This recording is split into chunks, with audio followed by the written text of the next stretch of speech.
Hey, Anime Lady Podcast fans. Before we start, I want to let you guys know that we have a YouTube channel where we do anime, manga, movie reactions, and reviews. If you like to laugh and be entertained until you realize that you stayed up all night just to watch us and have much time and didn't have much time to sleep. But then again, since there's not much hours anyway, you might as well stay up throughout the whole morning, throughout the entire day to watch us in our videos of our YouTube channel.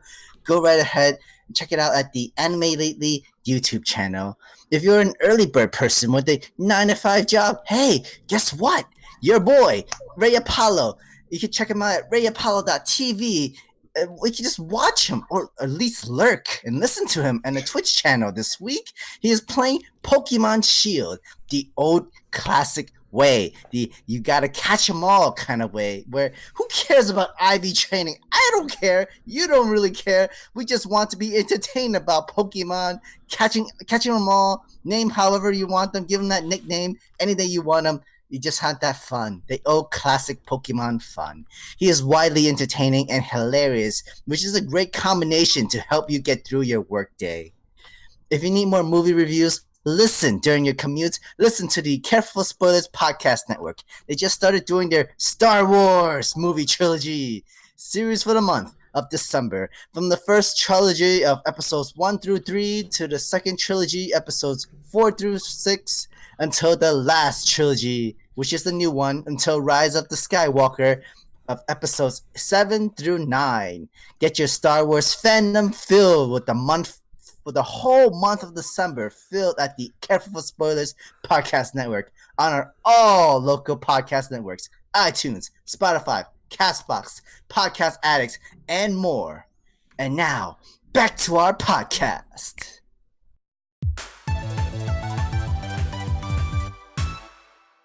Welcome, Anime Lily Podcast listeners and YouTube podcast watchers, to another episode of the Anime Lately Podcast. I'm your host, Sam the Manga Man, and here with me are my Brotakus. Introducing first, the Game Master. We call him the Pokemon Master in the Twitch community. He is the Director of Anime, Mr. King of Games himself, Rayapollo!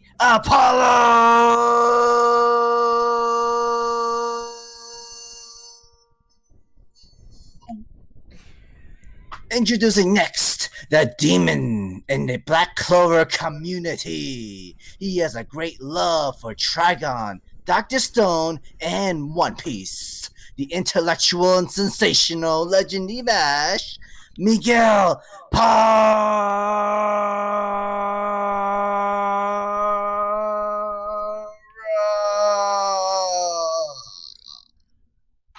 And finally, our last co-host, he is the CEO of the Careful for Spoilers Podcast Network, the founder of the No Anime, No Life Facebook group. He has a great knowledge for movies. The great and talented JB, James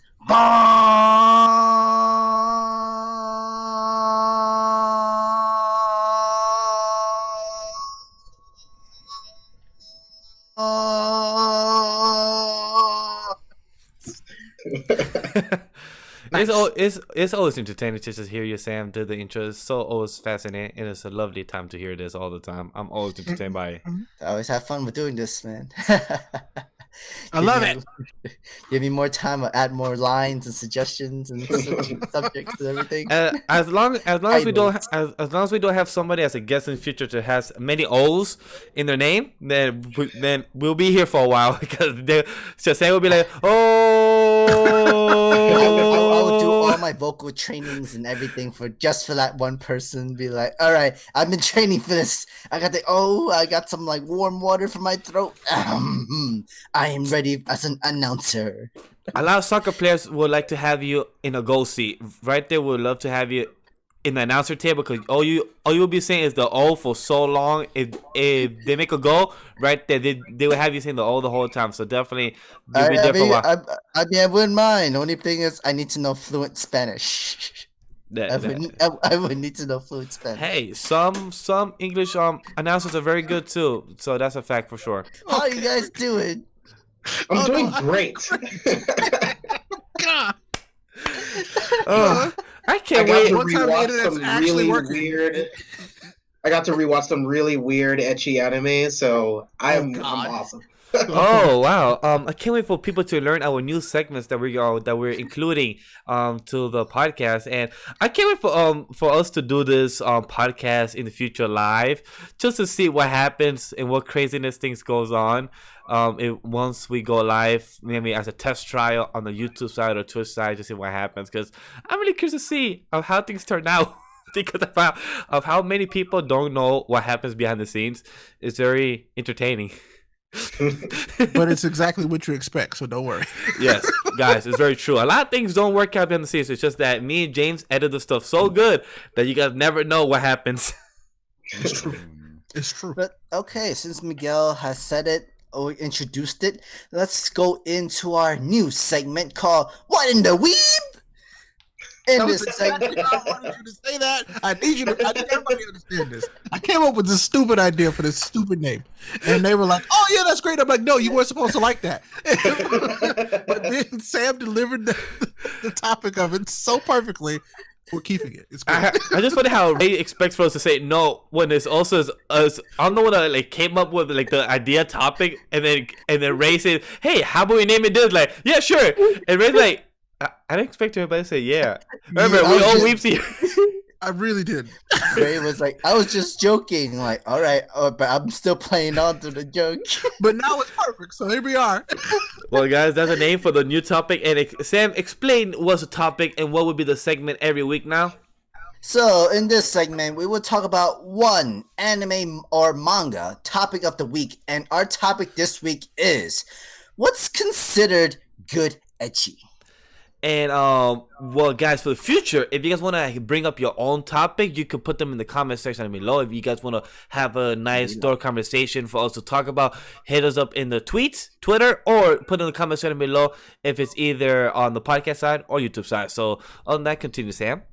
Although I'm not going to lie, stuff in the Patreon feed will be read first. Yes, correct. But we will bring that up next week once we make the Patreon stuff public to everybody to know what we're about to finalize, because we just updated. Yes, that's the correct word. Updated our Patreon and the perks, if that's the correct word as well.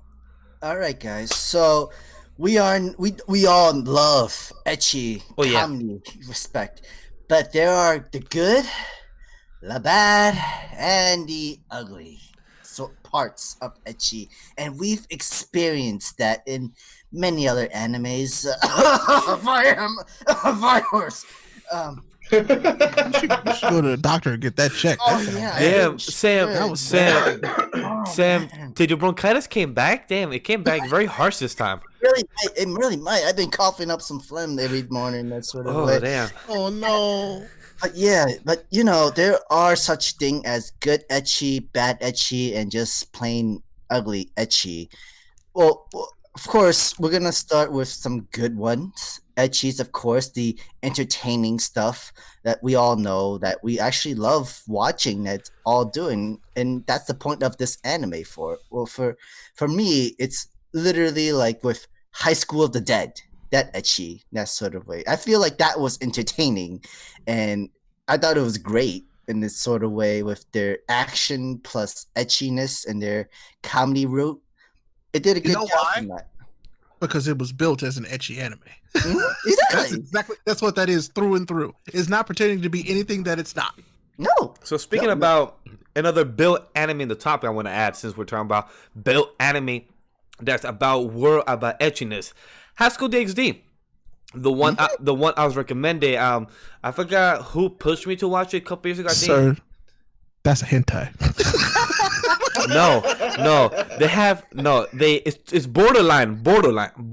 It really is. It really is, because if they could have gone hentai, if they wanted to, they could have definitely gone it. Absolutely could have, but no, you're right. It's like it is Borderline. That's like the far end of ecchi, like straight up. Like this The could be hentai. The line there is very fine. I feel like anything close to it is the testament of Sister New Devil is as much close to hentai.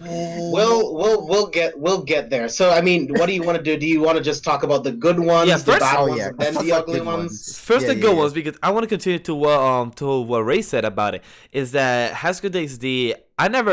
I didn't know too much about it when I got into it, and it's when I was getting back into anime. I would say back in 2016 is when I was watching the first 2 seasons that were out. So I was getting into it, and then I was like, okay, this dude is just very horny. He just wants to watch harem and everything. He wants his own personal. I like, cool, yeah, me too. I My like hero. that, definitely. But in this society, we can't have that. So I was like, yo, I am living my world in his shoes. But then I found out by the end of the season, he gets a freaking power up by touching boobs. All right, that's Boost! oh wow. And then him screaming, Power! and then the more he screams, his dragon screams for him, boost, boost, boost, by saying oppai in his head, and I'm like, wait, and I was recommended by people, and I'm like, wait, so this is not hentai, this is called ecchi, borderline ecchi. That is extreme ecchi, is what I call that. Yeah. Dude, High School DxD, I think, is the quintessential perfect ecchi anime, and I'll explain why. I think You it don't have to has, explain why. Anybody who's seen it, they should know. They should. I think it has the perfect balance of Oh, yeah. etchiness, action, adventure, fantasy, story, comedy. I think it blends everything in so well. I love the action sets, the action sequences. I think they're It's really insane. good. It's insane You how can good add- it is.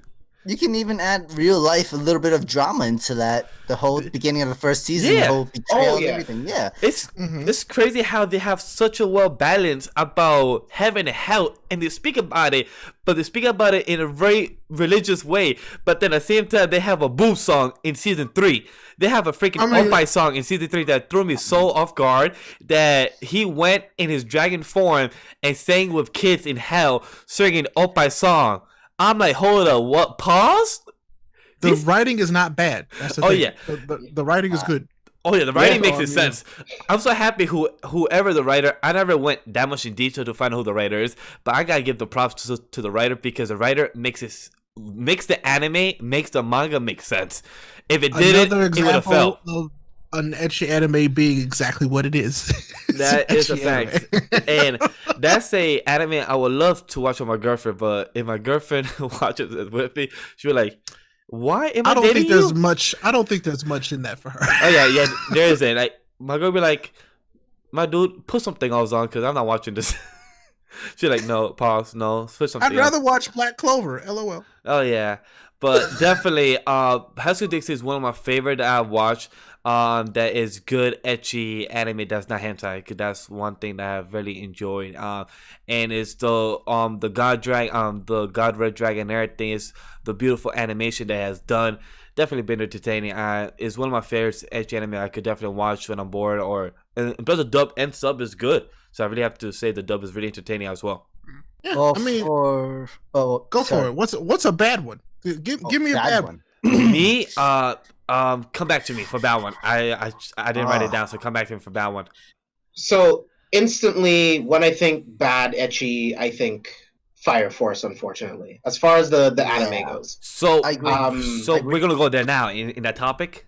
Yeah, I mean, let's Yeah, go it's straight to true. it. Let's Alright, just James, go go for into- to bad right now. So, I really don't like the way Tamaki is in the anime. It just, I hate it. I was watching this the new episode, and we'll get into it later. But I mean, all of her clothes just fall off for no reason. And I go, It how? doesn't serve any purpose. It's just, it's so stupid. Honestly, it's not entertaining. It's not funny. So It's- I think the funniest part inside of that whole thing is that that's the joke, which is the shitty part. It's like now they're like just making fun of it. It's like that was the only way that she was recognizable. It's like, oh, because that's you. That's what we've turned you into, is this ecchi gimmick. Okay, And I was like, oh, okay, cool. James, Oh, since so you go ahead. read the manga, you could let us know. Was she supposed to be like this kind of character in a way in the Or- manga compared to the anime? Or did the anime It's drag like- out more? it's like this in the manga. It's just Okay. like you said, Miguel. I think the anime just drags it out more. It brings more attention sense. to it than the manga to me. 100%. Because that was like one panel in the manga. Yeah, One yeah. panel. It was. And I'm not even talking like a full. It was a little square. One square. For me, It's there, and then they move on. In the anime, it's just in your face constantly. I'm like, For a I full don't like minute. any of this. yeah.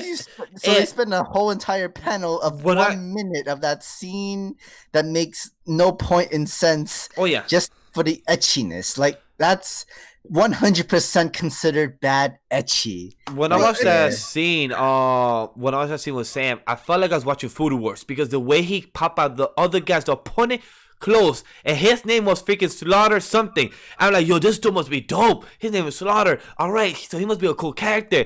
My dude got destroyed by a girl popping out his clothes, and he got into a Food Wars episode. Like, I get it. Food Wars premieres on Fridays too, as well. So my dude went for Food Wars for a quick minute, took off his clothes, came back. I'm like, what the hell happened, my dude? No, this is so much worse. He literally just touched boob and he got into that euphoria life.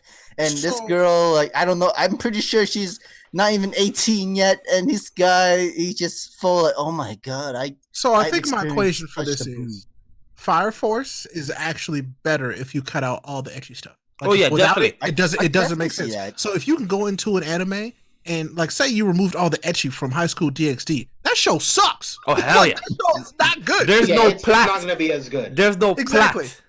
But if you take it out of Fire Force, it does nothing but actually improve the flow of the show.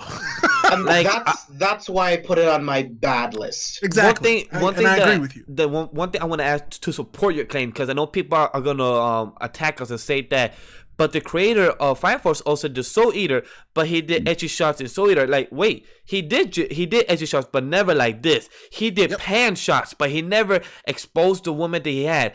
That cat girl that was always on Soul was always doing etchy scenes, but never do a whole etchy Food Wars moment. Never like that, and never was ripping off her clothes. So But the thing that's is, something that.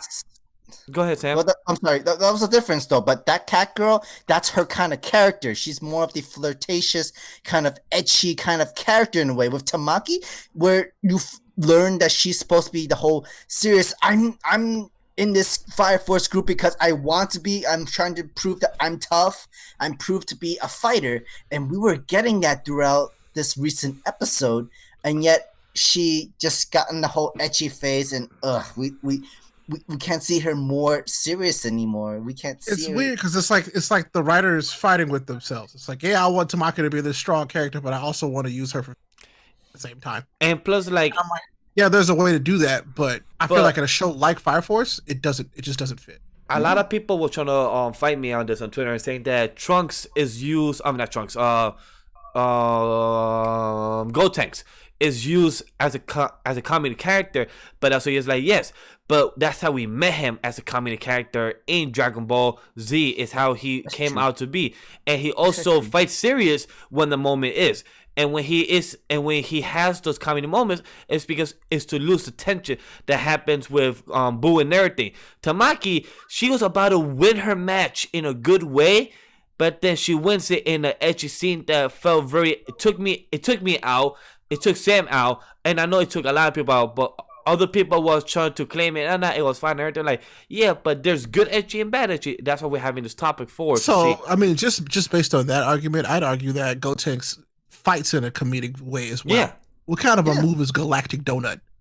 You know, what kind of a move is a volleyball spike where he literally turns into a volleyball? Like that's just that character through and through. What kind of And I mean, move is and- actually literally having And, a and ghost to a clones? point, had they just made Tamaki not serious at all and just committed to the etchy version of the character, it would be fine, I think. Same here. Like just commit to the etchy version of the character. Just go full out etchy with this character, and But it'll be fine.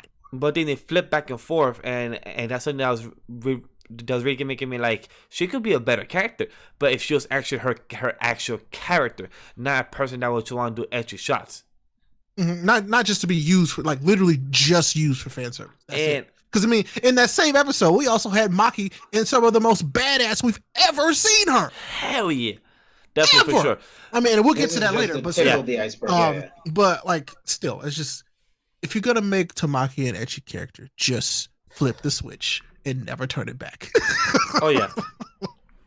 All right, so I guess we go into the ugly. Who's point next? to start. Yeah, I have to start this off. So the ugly instantly, I think, the Testament of Sister New Devil. Now this is an anime that does ecchi really weird. It should just be hentai and just nothing else. It's fucking ridiculous. So you have this guy who's the main character, who's super OP, and he has this succubus that puts Stepsister. succubus stepsister that puts a slave pact onto his other stepsister, and every time she's overwhelmed by the pack, he has to make her orgasm in really weird ways. One time he just rubs her butt, another time he licks her kneecap, another time he licks her armpit. It gets really fucking weird, and it doesn't make any sense. It's like, oh, she's upset, and then the collar glows, and it's like, well, she needs an orgasm, so I'm just gonna lick her armpit, and then she's gonna come, and then she's gonna be okay again until it happens again, or until I need a power up. So when I need more power, I'm gonna make one of my slave bond people orgasm. That will then raise my power level. You see, it doesn't. This just sounds stupid. This is the ugly. It's just nonsense. It is absolute nonsense. So, James, people that listens to this episode of the podcast on the VOD side or the podcast side, I'm a freaky person. I have weird fetish. Never in my life. Oh, the mom two hit attack show. Okay, yeah. I will never. It never got to that far. Okay, but guys, I will never ever will be watching this anime that James is talking about, because this one is just like bruh, I'm good. It's pass. It's like 1000% fan service in the most weirdest kind of way. With like, even with, with the hentai stuff, the whole step siblings and bullshit. This makes sense. Literally is this anime. But apparently it's not hentai, it's ecchi. But the kneecaps and the stuff that James was describing of what he has to do and everything, I'm like, I agree with James. This should have been a hentai. It's just by what he was describing to me and what Sam's expression of his face is like. I'm agreeing with James. Like, no, this should have been a hentai, and just went full bore stepsister. Dude. Apparently, it's also a harem kind of thing too. Yes. So, yeah. So I will say the action scenes are actually really good. The main character, as far as a fighter, I think it's good. It's just locked in behind all of this other really weird shit. I don't know. Like I said, one gets jealous, and then it's like the slave pack takes her over, and then it's just weird. Interesting. It's not like High School DxD kind of combination where the comedy and ecchi stuff works with the action stuff. This is just good action. It's decent, and then all the ecchi stuff is all the weird. You're literally spending like a good 15 to 20 minutes watching this ecchi stuff. You're like, are you sure this is not hentai? Because like, what other ecchi show can last this long? Like, wait, why am I watching this so long?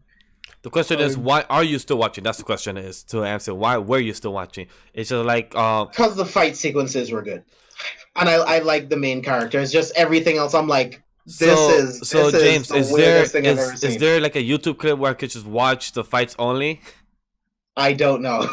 Maybe I mean like, maybe I just have to find fight clip only, no weird shit of this anime that James told me about. That's what I want only. Like, let's be honest, there's a lot more other great ecchi than Testament of Sister New Devil. Even How Not to Summon a Demon Lord was a great ecchi comedy and action combination, all within one season of 12 episodes. They did a great job. James, you saw this as well, right?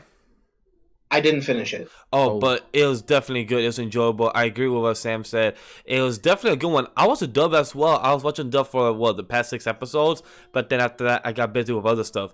But I agree with what Sam said. Had to know Seven Demon Lord. It's a great one, sub and dub, and it's well done, edgy shots. It's definitely up to its point of where there's action. No, of How to Know Seven Demon Lord.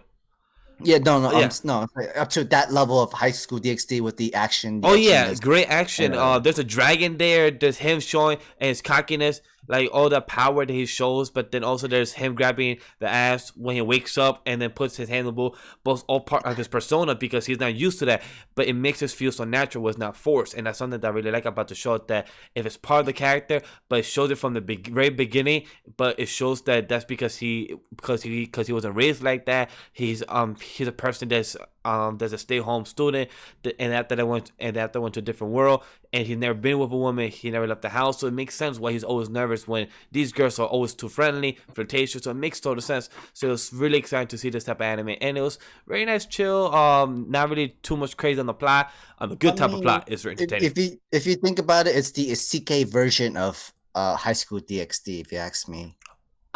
I will agree to that in the aspect, so I would definitely agree with that. Ray, have you seen this anime?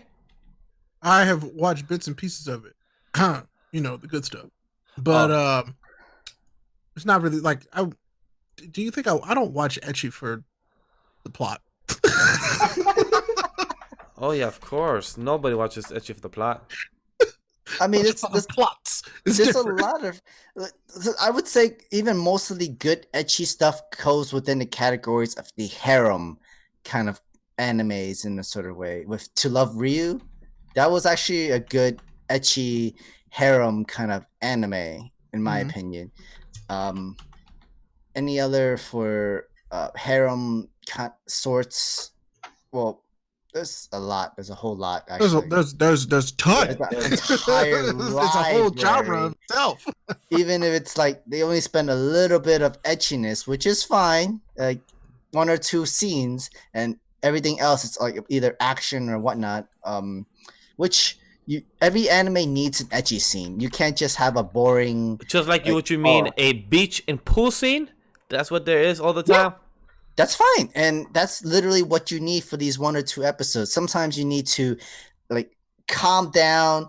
Not everything is all about serious drama and taking over giant robots or being the next king or demon king or whatever, be the next hero, the top thing, everything. We want just that pool scene or the beach episode scene where you just want to see girls in their swimsuits and well, now and again, that's not what I want from the main stuff that I watch. Of course, same here. No, of course. But for like, sure. if I want him to be the Wizard King, I'm watching him be the Wizard King. I ain't trying to see you take a break. Get back to work, scrub. But I was gonna ask, Ray, is there anything that you will bring up of your good, ugly, and bad? What is it? Why the hell are you here, teacher, or whatever it was? Yeah, I was gonna say that. Yeah, you're gonna say that. Yes, that is a bad one. That's a bad one. I'm upset with you, and I'm still mad about it. I would say that's more. Still mad about it. I would say that's more on the streaming side. That's more on the streaming side. I feel like if they went full throttle, they wouldn't be able to stream it. If they could do the stuff that they do in High School DxD, they can do the same thing in this show. But then I wouldn't. It's for 10 minutes, and it's not an action anime kind of thing. Those episodes are short. Oh yeah, Yeah. We all know it. Yeah, These are very short. Like So these. this is why I'm like, come on now. You should have just done it. I think the ecchi scenes are awkward. They're not even like entertaining or surprising. They're just awkward. They're just more weird up for accidents. comedy. So I would do agree that agree that it's not ugly. It's more bad. Is because it could have been better if. It was more... I definitely say it's more in the bad territory. Yeah. It's not ugly. It's definitely bad. Oh yeah, definitely that. It could have been better with just a few tiny little changes, I think. But what do I do? I just watch it. I don't write it. But for sure, like it will never touch the hentai section, and that's where if it doesn't touch it, it's considered ecchi apparently. So I don't know. Sometimes that line is blurred, but you know it is what it is. I mean, they could just literally like just cut that entire scenes of them doing whatever they need to do and go into the next morning, next day. They really oh could. yeah, we did this. Like, oh, okay. Are you guys a couple now? Or that sort of stuff happens. And fun fact, and this will get Miguel to watch a certain anime I've been telling him to watch for a long time. Did you know that Fate Stay series was initially supposed to be a hentai game? I was just gonna ask you that. I'm shocked that you didn't make that first because I was gonna ask you that. Wasn't Fate gonna? It was supposed to be a hentai, and then they redid it. And I mean, technically, I think you can still find it somewhere. I don't know. But yes, they redid it and turned it into a really good anime instead. And I do want to bring up that when Sam brought up High School of the Dead, I still haven't seen it, but the scene I've always seen on Twitter or YouTube or on IG or somewhere on social media, and always seen being retweeted by Heavenly is the shot scene with the sniper and the boob scene. I've always seen that scene. Always seen that scene, but I've never seen the actual anime. And not that Sam brought up, I feel like I need to watch it because it's something that I've always been seeing, the boob shot and everything. Her boobs for the sniper shot goes through. I'm like, for the culture. For the culture. I gotta do it for for the brand. I gotta do it. Maybe talk about it next week as a quick personal watch. Maybe review it, or maybe like be like, yo, High School Dead is very good for the plot. I love the plot. I mean, that's why we have Eechi. Yeah, it's very entertaining. We watch these Eechi animes for the plot. Oh, technically for the culture. And culture, yes. Considering. So as a man of science myself, I do it for science, but whatever. And one more one that I think that we could say, will you say this is a good one done well? Not really ecchi, but more on the ecchi comedy is Food Wars? It's not really ecchi to me. It's more about foodgasm kind of thing. Like that's this food was. I agree. Yeah. I would have to agree. That's why I say that's why I say ecchi comedy. It's not fully ecchi boob and stuff in your face. Definitely yeah. Says like they are ripping off clothes. They're ripping off clothes because of how foodgasm they get.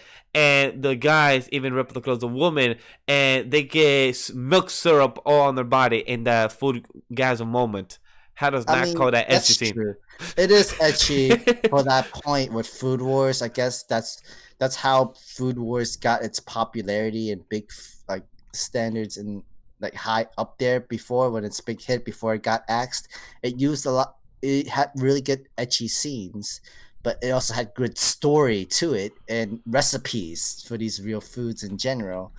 But if you take away one or two of them, either you're not taking away the ecchi, but you're taking away the story of it, or you're taking away the ingredients that's making these dishes, it kind of fails. And that's what happened to Food Wars to it now, where it got axed, and season 4 just became its last season for its anime. Oh yeah, that's sad. One that's going on right now this fall season is Azur Lane. I don't know if you guys have seen it, but Azur Lane is women that are boats, and they do a lot of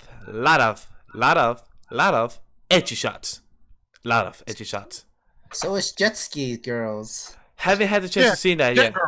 Jet Girls is ridiculous. But Azur Lane, I think you guys will. Apparently, from what I've known from Jet Girls is that if you were to watch it on the same day of release, you can have an uncensored version of it. No, that's exactly how it's been working. You can if you watch it on release, there's an uncensored. Miss the day it's released, you have to watch the censored broadcast version. Yeah. Okay, but definitely Azur Lane is a definitely entertaining one. Haven't watched the full episodes yet, but I've seen clips of it, and I think you guys will like it for the plot. The plot is very entertaining, so definitely do it for the culture if you guys are men of science. So definitely is a good one for you guys to kick back and watch for doing your science projects, of course. Although I'll be honest with you, Jet Girls is actually boring in the censored broadcast. Makes sense. More fun uncensored. I'm not gonna lie. That's as usually most of the time. So that entire anime is all about the ecchi or just the uncensored version, really. So the censored version is not entertaining at all. So would you say that? So would you say it's just boring? So would you put that in the bad or the ugly category? It's just I would say it's like it's not bad, but it's not good. So, but it's definitely not ugly. So, all right. Anything else for us to add in the bad and ugly that you guys want to bring up? Say was a bad one. I mean, I feel like if we just keep going for more ecchi, we're gonna literally take up the entire couple of the episode. So let's just move on to our next segment. The last one I want to say is Bible Black is a good one too. That's a hentai. That's not a hentai. ecchi. I know. I just want to bring it up. That's no, fine. no, bad, Miguel, bad. No. Moving on. The weekly anime watching and manga readings. Brotakus. We've watched a lot of fall anime season, and literally this is like the last month of the year. This year went by quick, and like about maybe 3 or 4 more episodes left, and that's really it. When is stuff going on break? Actually, the week that we plan to do our 2 projects that people don't know yet. Yeah. Okay. Good to know. But yeah, technically we're gonna start with our first one with Dr. Stone episode 22. This is the third to last episode. There's 2 more episodes left of this season, and right now we're hitting episode 22. Yeah, because it's pretty sad that Dr. Stone is leaving because all the animes end the 14th to the 21st. All the animes are ending that week, and it's sad because honestly, I'm gonna miss Dr. Stone. I feel like they're gonna end on the cliffhanger that once it ends that Friday and once Sam leaves and start editing, I'm gonna start reading Dr. Stone. That's the one thing I'm gonna do because I want to know, because I feel like it's not gonna start with Stone Wars. I mean, like officially start with Stone Wars. I feel like it's gonna end once the phone communication, they have that set up, and once they meet with Taiju is when they have that, and that's it. It's gonna cut it off. That's how the season's gonna end. That's my gut. That's fine. That's fine. Like literally, you just leave That's the my guess. season 1 as a cliffhanger, season 2 to finish up the Stone Wars, and whatever season arcs that goes right afterwards. But I felt this episode was really entertaining. They literally worked together with Magma. They kind of got they got close, but they're not like friendship kind of power in a way. But they've worked really well together. Like Magma himself knows that he's the bronze and he can't really move on to fight Shishio or to be able to help develop and move on in the world or have experience with the new technology without Senku. And so he's just smart enough, which is good. That's good. That's better than not being smart at all. Like, oh wait, I can just be the leader if I just kill him. Now I just need to wait for this opportunity. But he's smart enough where like, wait, I can't get rid of him. Who's gonna fight Shishio? Because I can't fight Shishio. I was really glad that they like made him think through that out loud, which was the funniest part. Like he was going through it out loud, which I'm like, okay, well yeah, you're an idiot, but I mean you're not that dumb. So like you get what you need to survive. Like he'll survive because I mean he survived this long because he's just smart enough. I mean he's also very strong. So there was that. I mean, this episode was fun. It was. I will say that it was a little slow compared to some others for sure, but again, another fun episode. So yeah, I didn't mind the pacing of the show. I thought it made me like Manga like 15% more. Because I never hated him. It's like my like of him is it's about the same still. Yeah, I'm starting to like him just a little bit more because you can see. The only reason why he's sparing Senku and Chrome is because of his curiosity of what else he'll be able to experience having them around. And plus, he said that's how I see it. Plus, he said, "Don't do anything lame." I'm like, for a guy like you, who's like technically the trait and personality of a jock, nothing to you is gonna seem lame because you're not one of the smartest of the bunch. So for you to see something. What to say is like as long as he don't see like a toothpick being made, then he's good because a toothpick is kind of boring. Other than cleaning your teeth, that's all it can do. So like he'll probably kill them afterwards. But I love Gin. Gin in this episode really made me fall in love with it, and maybe Gin became my second favorite character, and it made me believe Gin is technically Senku's right hand man. And it showed you how much Gin respects Senku even before he met Senku. Because he even he admired Senku once he saw the tree markings. They're like, wait a minute. This dude knew the day and time. Like, this dude's unbelievable. He was counting in his sleep. Like, that's when he was like, yo, I want to meet this man. So, it shows you that Gin was going to betray Suka. Shishio. Yeah. Right before them, so Gen to even plan already ahead of time that he's gonna betray Suka way before then to join Senku's side. I love him. I was like, yo. I mean, he knew immediately who the smarter man was. He knew. Yeah. Like, all he had to do was see that he knew. He was like, I need to find that guy because this dude knows what's actually going on. Yeah. So, the end of this episode was my favorite. Like, I love the. I was just gonna say that. Yeah. The end of the episode was the cave stuff. It had to happen. Oh yeah. But the end of this episode. That's where all the heart was. It was awesome. I loved it. It was so good. They built him an observatory. How cool is that? Wasn't that amazing? And it's just like, because, the dude loves space. He does. And it's just like, it reminds him of his dad, which is really cool. But also his dream was to go to space back when he was little, remember? So it shows that, like, and my dude was about to cry, and like for him to get emotional, I was getting emotional too. Like, yo, Senku, just like how people like Ray and James love Deku as much as that Ray says that's his son. seeing Senku almost cry made me almost cry because I was reading Doctor Stone before it became popular, and to see how much it has this anime and being adapted, and she's so done well, and the OST in this episode is so good as well. It made me emotional. Yeah. It's But good. apparently Senku held it together like, no, I'm not crying, but I am glad you guys did this for me. I am proud. Yeah. And like, yeah, thank you guys for like, this is a great happy birthday gift. And again, him figuring out what day his birthday was smart.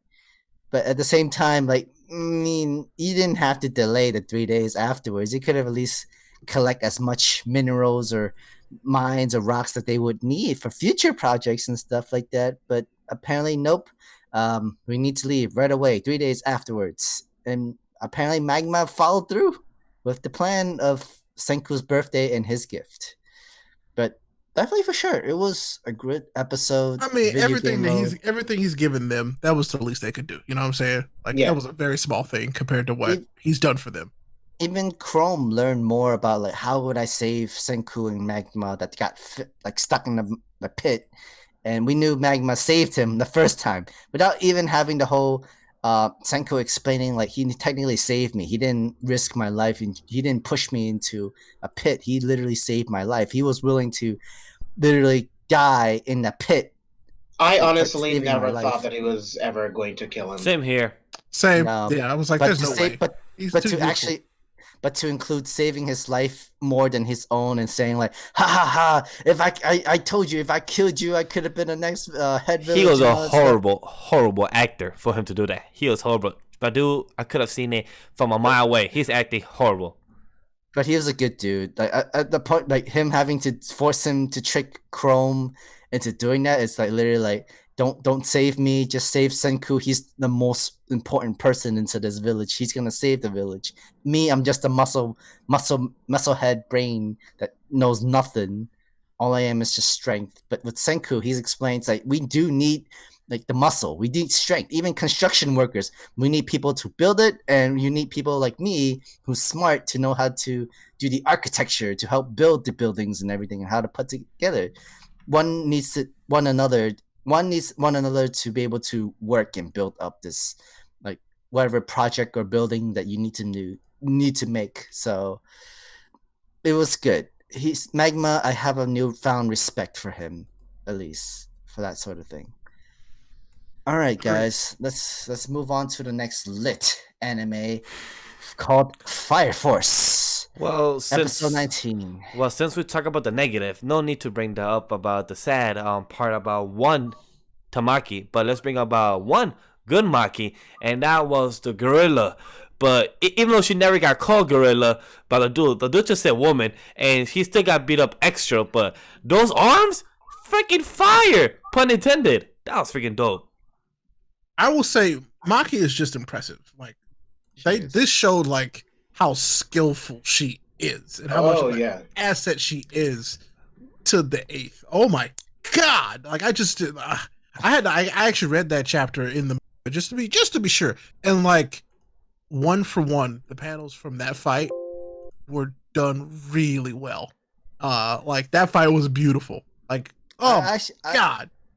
I kind of hope that the two arm things were like laser cannons or something like that. I'm actually just happy the way it works. It's like an extension. Yeah. Of her. It's amazing. Yeah, like it was extra. It was apparently like extra arms for her. Like it's like flying random arms that she can command and control anytime she wants. I was thinking from the backhand, they usually think like, you have extra big metal objects that can float and almost have like a piston cannon in it, and like you would think like missile fires or fire explosion or something. I like hope that, that there's but potentially a long range mode for that at some point when she's fighting a ranged enemy. That would be lit. Like that would be really cool. But as it is right now, that was dope. It was. I love that fight. That's what I want as well for her cannons to shoot fire. Because me and Sam were like, okay, come on, we're waiting for the fire. Nope, just keeps knocking them down, which is cool. But come on, anytime now.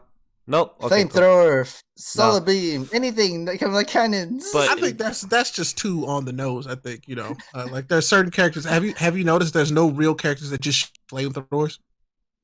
Yeah, I realize that too. Like, you've had the mist. James, would there be one soon? Say that again, Sue. I mean, that's boring if they're just a Exactly. That's True. and that's what I'm saying. flamethrower I'm like, person. I'm like, that's why you haven't seen somebody who could just breathe fire. So someone like not this- to, right? Well, see, this is a whole different thing, though. It's like when you have a whole show about fire, you want everybody to. You don't want it to just be that because nobody would care. I would say that the way that they've portrayed fire in this has been better than any other anime ever because all of the fire techniques have been in a way that you just would not have guessed. Like Benny Haru, like his stuff, I would have never guessed that's how he worked, but it's amazing. Oh, Very true. I think that its shooting fire would just be a little bit too on the nose. Like, I love the way it worked. They're just two giant freaking hammer fists, and that's amazing. Oh man, but I love that. I will say I'm a little worried about how this whole fight's gonna go down because their strongest guy got taken down. So I'm like, well, if that was your strongest dude, what? I mean, I wouldn't say was that's the he? strongest, dude. See, He wasn't. I was just disappointed that Madu has slaughter in his name and he didn't do crap. No, and- what I'm disappointed in is that Sho said that this guy could take all of them by himself.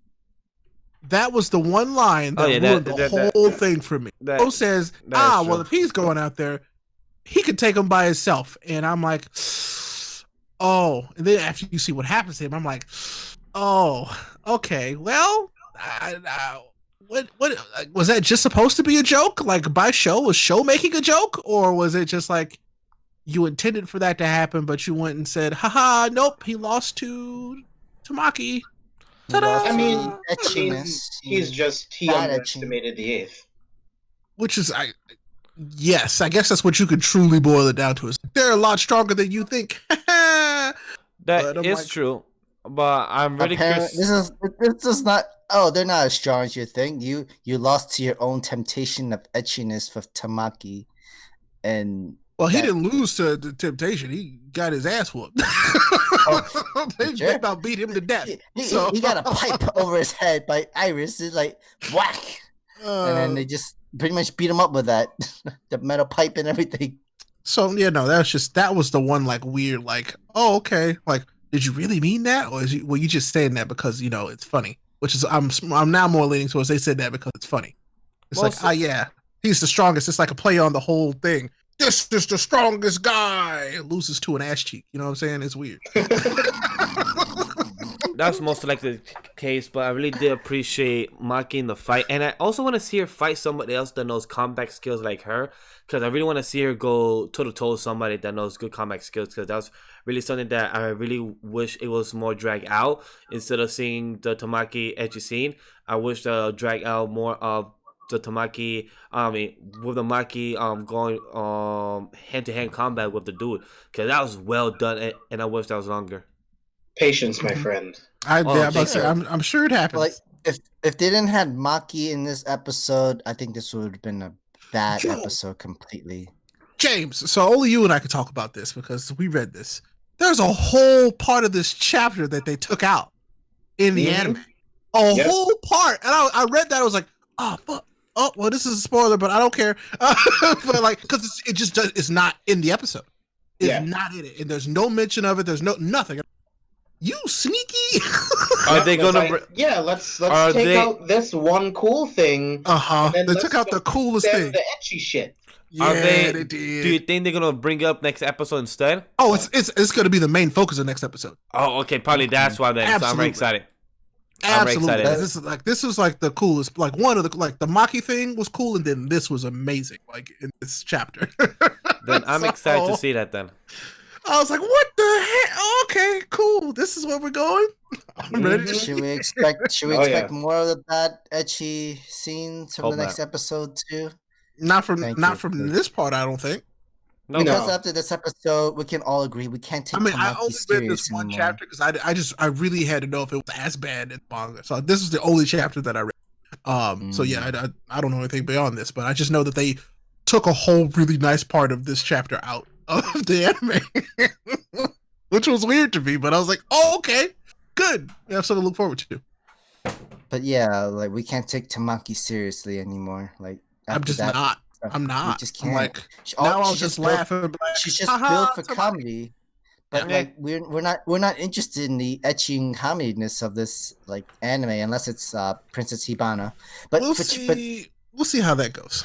Let's see. Yeah, Yeah. she becomes more. It's just unfortunate that this is your first impression. Well, that's Yeah. what a lot of people have been saying. So I just hopefully it gets done better. That's all I can say. I can't really give any mean, thoughts about it other than hopefully. Cool. I would have been all good if she was the damsel in distress with when it came to the fight with Shinra versus the second like the vice captain of the first Fire Force people, the traitor, the guy that works for the Evangelists. Oh, Starboy? That's what I call it. Starboy, yeah.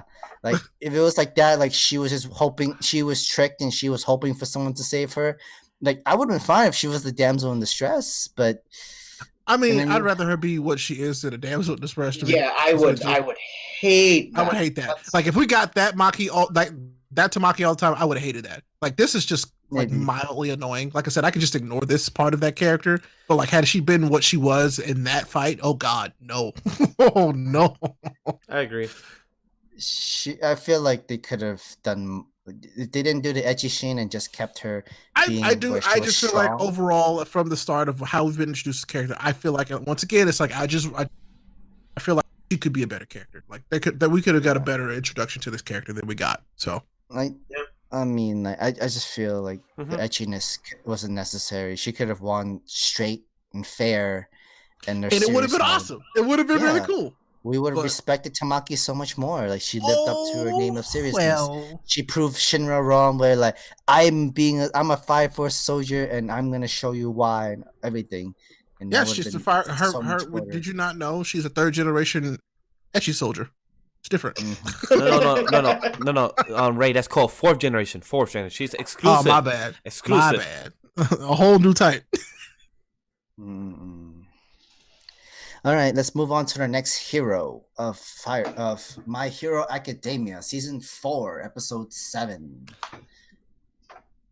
Like we said. Yes. Go ahead, guys. Take it away because I know that you guys get the chance to talk about it more since me and Sam reacted. So go ahead, talk about it. I thought this episode was awesome because anime watchers are not ready for what's about to happen. This is literally the moment where it goes from 0 to 100 instantly, and it does not stop at all. It is just awesome. At this point, it's nonstop until it ends. If they go by the manga, like it does not. There's no break. There's no reprieve. It just keeps going until it's over. Like this is a conflict that is happening now. Like there's no going back from here.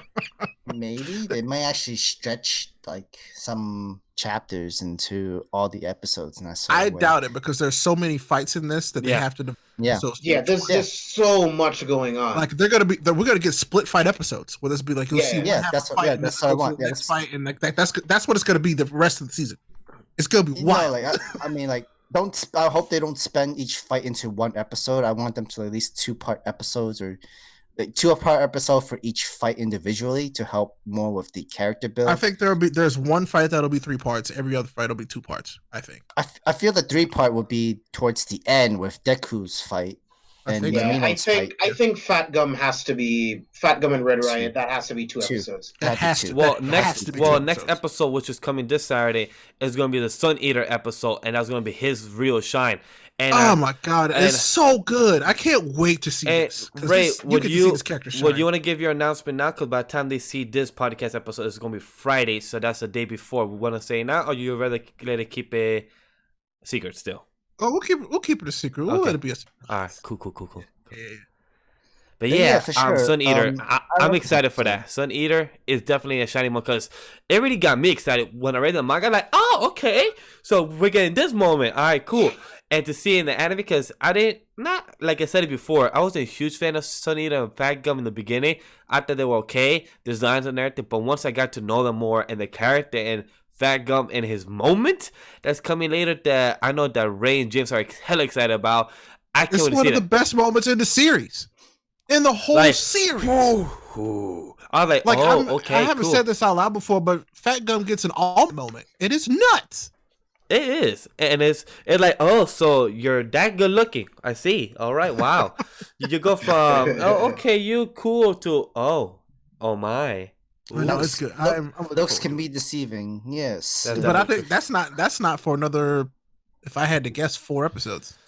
I was gonna So- say 3, but yeah, maybe Because- Yeah, I was 4. gonna. Yeah, I would say like 3, 4. Yeah. Yeah, because I Yeah. think My Hero's the only one that's gonna be the last one to end the season since it has 5 episodes and since It started the latest. yeah, so, it that started the makes sense. latest and it took a break because of the Olympics or something they were showing on in Japan. So it's definitely gonna be ending by Christmas. So I think so. It definitely has a lot of time to show the last 5 episodes of this core.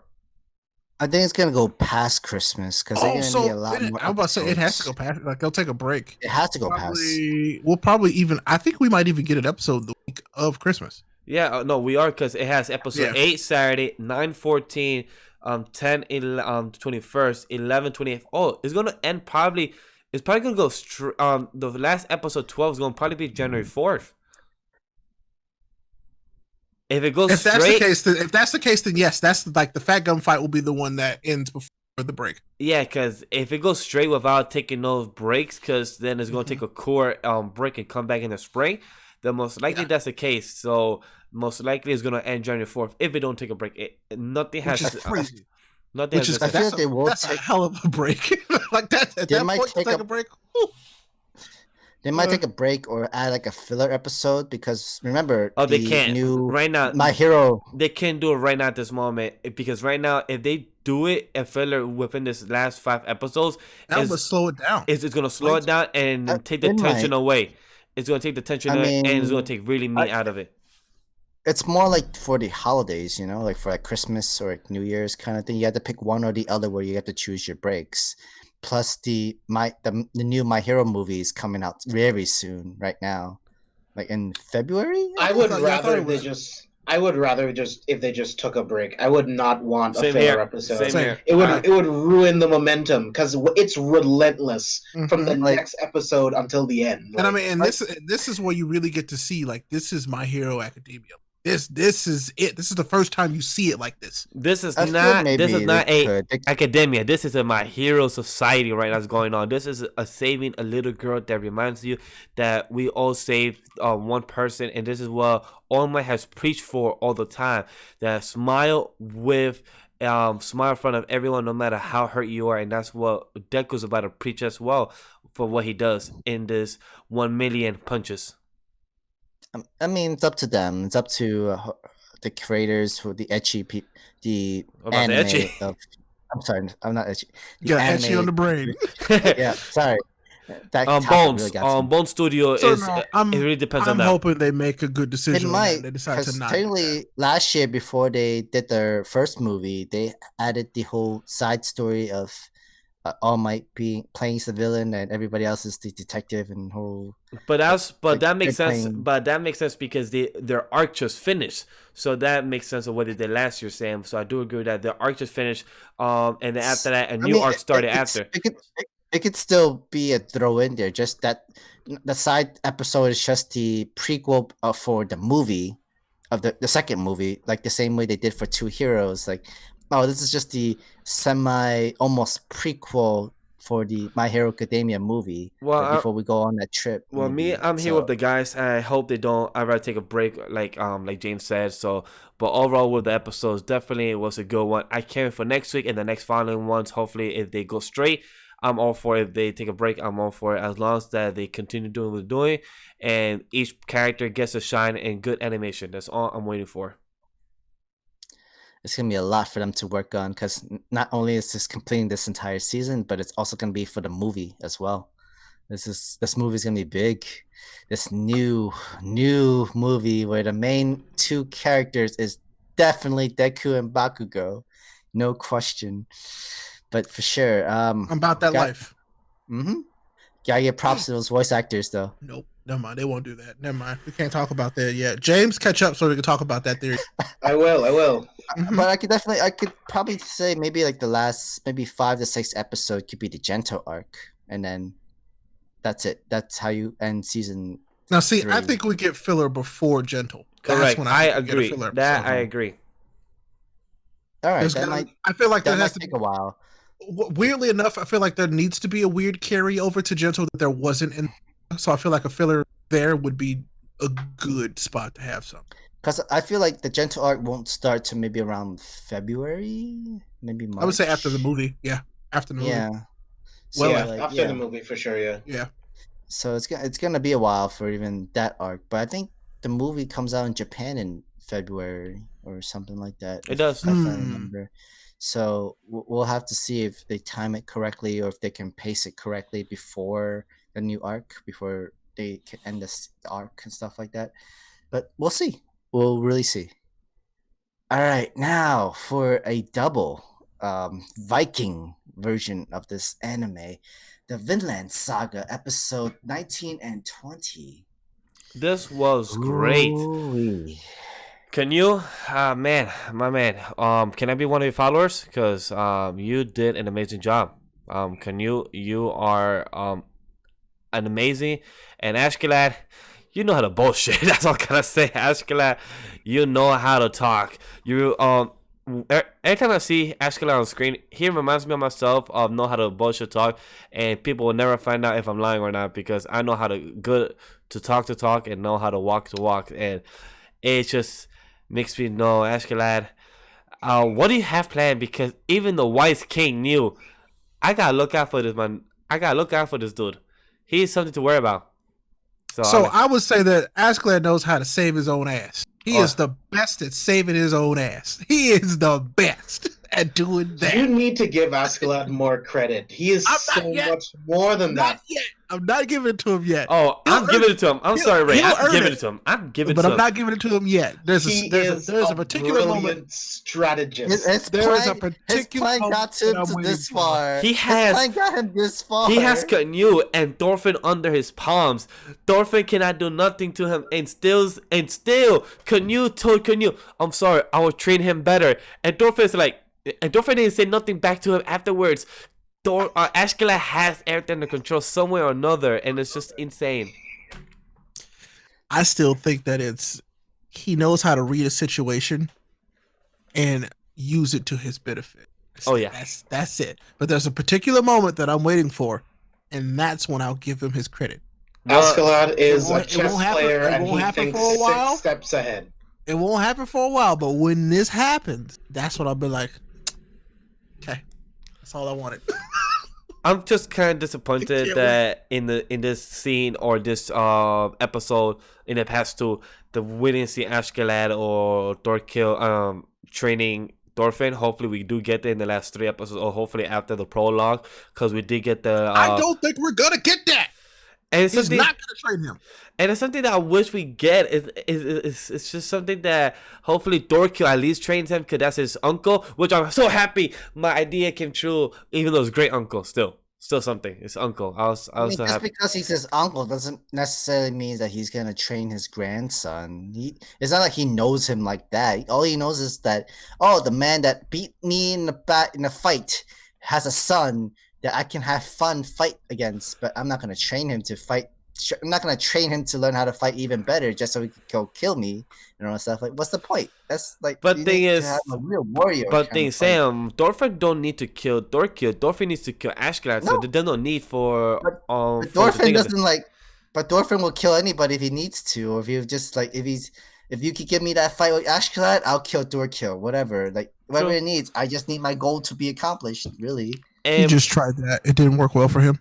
yeah, Oh, no, for sure. Oh, hell no, of course not. my dude got kicked, thrown all the way to the sky and fell off almost like what 25 yards. I want to say good 25 yards, and got thrown off the tree.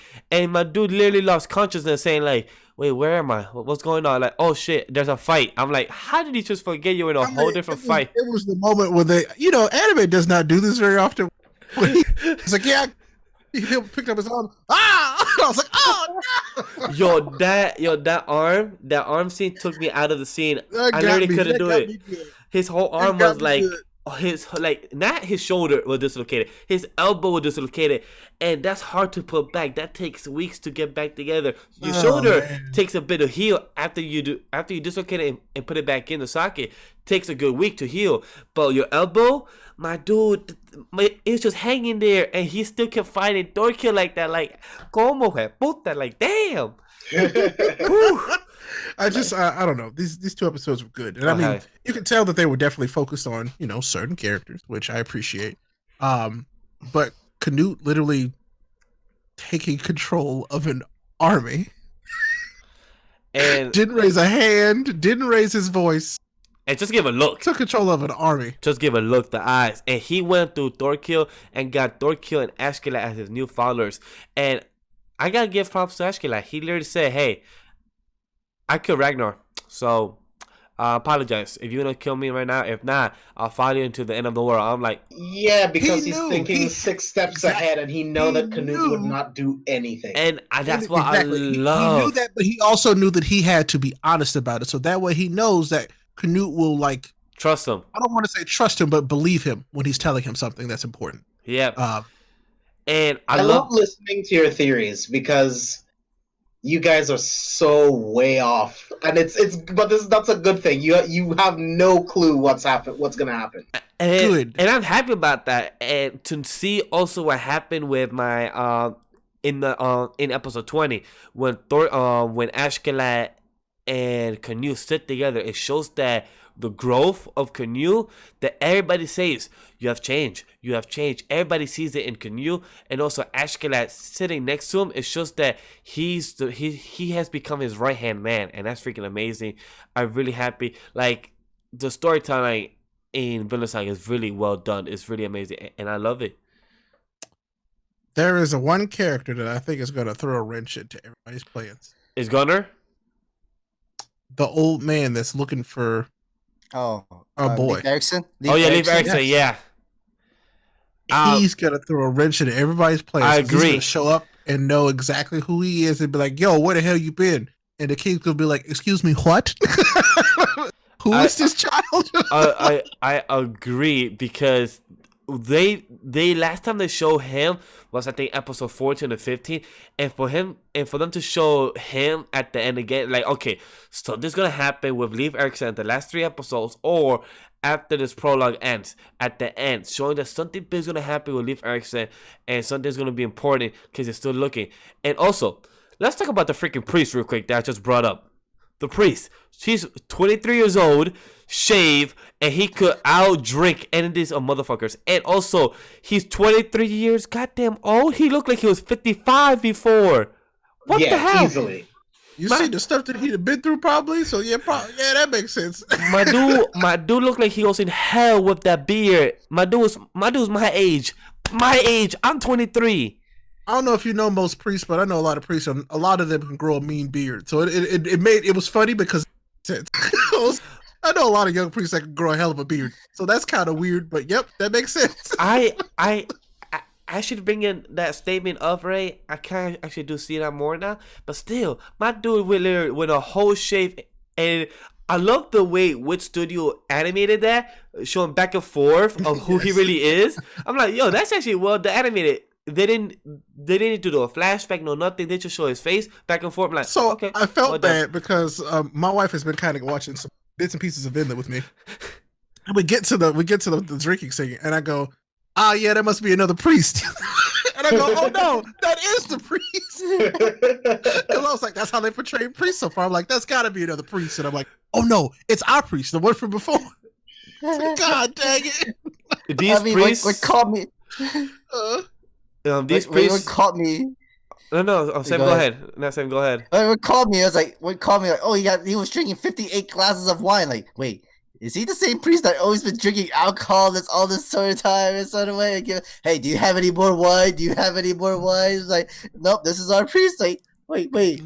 But that was an old dude.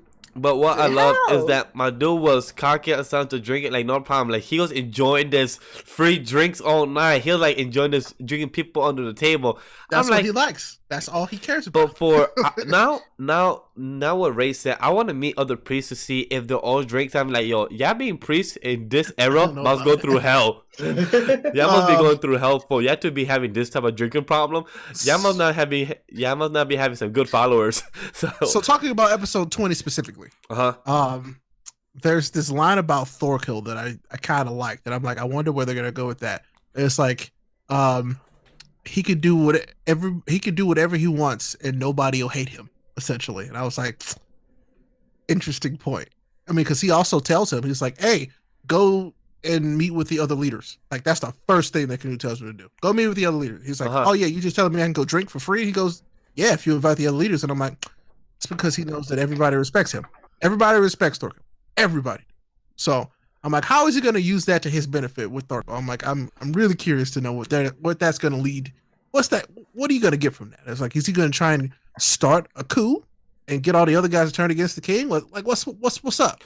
So I'm curious. Speaking about the king as well, I love the symbolism and the personification about the crown.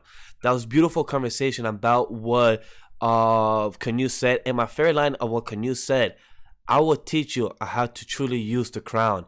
And that's something that really hit me well of what Canoe said after his father left and walking away. And for the Canoe to say it, I'm like, yo, I want to read this manga already to see what Canoe does. Like, what does he do to his father, or what he does after, and show, like, once we meet his father again about this crown, I want to see what the conversation hits again, because Canoe in that conversation really hit me very well. I mean, because at this point, it's a battle of wits right now. Again, the King of Swen is nicknamed the Wise King, and that Canute, he is technically how his father is King Swen when he first when he killed his own father and wanted to become the next king, which is a troublemaker to him. It's a bad news. It's like, if he's just like me, he would want to take over. He would need to kill me in order to take the crown and take over the power and stuff like that. Like, I mean, unfortunately, I think it's a battle of patience, and we know who the most patient character is. So that's going to be interesting to see how that shakes out. And I just love how the Wise King said, I gotta be wary of Ashkelad because my dude. And yo, speaking about the last thing, bring up Ashkelad, his hockey of him getting angry, the way Wit drew that anger. Stop calling it that. That's the Rage God mode. That was the Rage God I saw. I was like, that's that God of War. I see you. I could have hockey from what I've known from One Piece and the way they draw hockey. So that's why I love that. It's like, yo, like, and Thorfinn got scared too. Like, yo, what's going on?